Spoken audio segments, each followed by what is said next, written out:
In this video, I'm going to use the M&M colors that we created a couple of moments ago to create a Pareto chart. If you remember from our class discussion, or now, a Pareto chart is a special type of chart used for nominal or ordinal level data, which is qualitative variables. And the characteristic of a Pareto chart, it is a bar graph, but it's a special type. It's a bar graph with descending, D-E-S-C-E-N-D, descending order bars. The tallest bar will go first, followed by the remaining bars in order. Okay? Pareto chart is always drawn with the bars vertically. So I'm going to put my frequency axis on the left-hand side. Okay.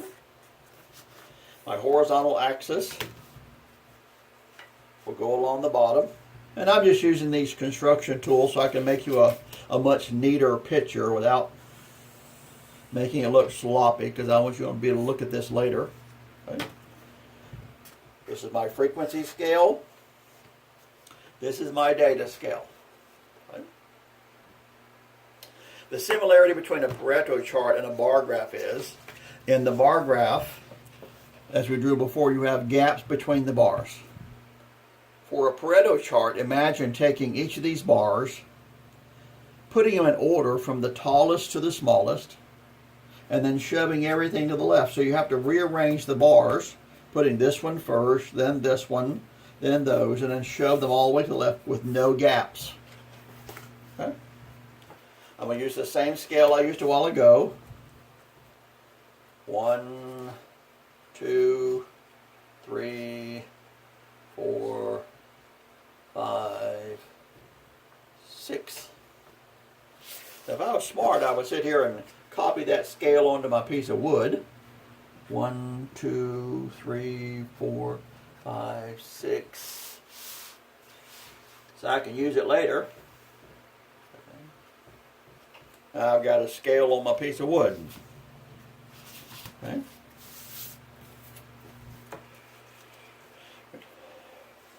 I wrote down the colors.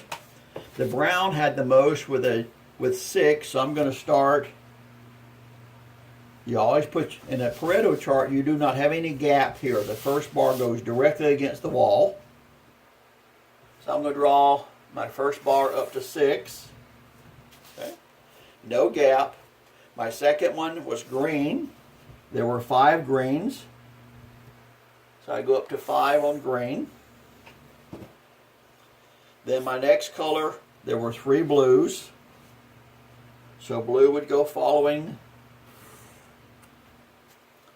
Then there were 2 yellows, followed by 1 red and 1 orange.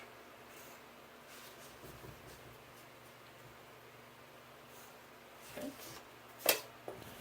Now I take and finish out by drawing the tops of the bars at the appropriate level on the frequency scale.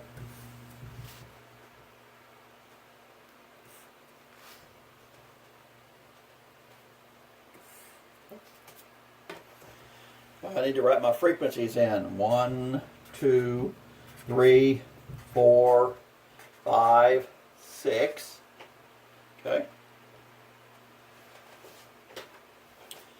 Just for a change of pace, I don't want to write the words down here, the colors. I'm going to build a legend on my paper. Okay. And write that information in the top of my paper. So let's see. The legend doesn't have to be gigantic.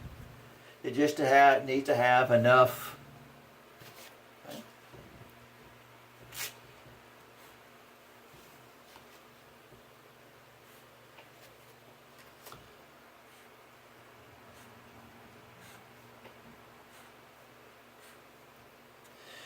Now I don't have any colored pencils with me, so I'm going to simulate this. Okay? You should understand. Okay? Imagine that being brown color. Then green. I would paint this one green.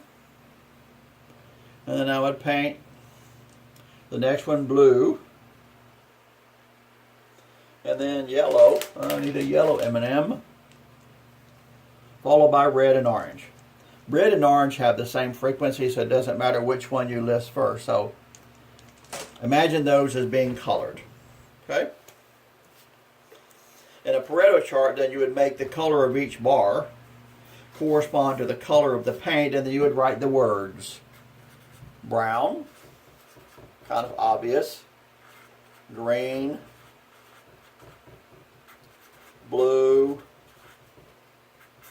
yellow,